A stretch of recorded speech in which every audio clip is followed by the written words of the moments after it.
دعا مانگنے کا ادب سیکھیں پھر دعا کریں۔ ادب وہ ہے جو حضور صلی اللہ تعالیٰ علیہ وآلہ وسلم نے سکھایا۔ پیارے آقا صلی اللہ تعالیٰ علیہ وسلم ارشاد فرماتے ہیں، جب تم میں سے کوئی بندہ نماز پڑھ چکے تو کیا کرے؟ اب سب سے پہلے اللہ کی حمد و ثنا بیان کرے، پھر نبی کریم صلی اللہ تعالیٰ علیہ وآلہ وسلم پر درود و سلام پڑھے، اس کے بعد جو چاہے اللہ سے طلب کرے۔ حضرت ابن عمر فرماتے ہیں، کہتے ہیں بے شک تمہاری دعا زمین و آسمان کے درمیان روک دی جاتی ہے، لا یصعد منہا شیء، تمہاری دعاؤں میں سے کچھ بھی اللہ کی بارگاہ میں نہیں پہنچتا حتیٰ کہ تو نبی پاک پر درود نہ پڑھ لے۔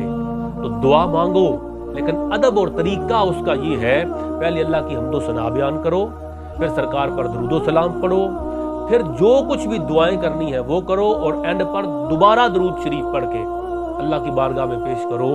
اس ادب سے جب مانگو گے تو مالک ضرور قبول فرمائے گا۔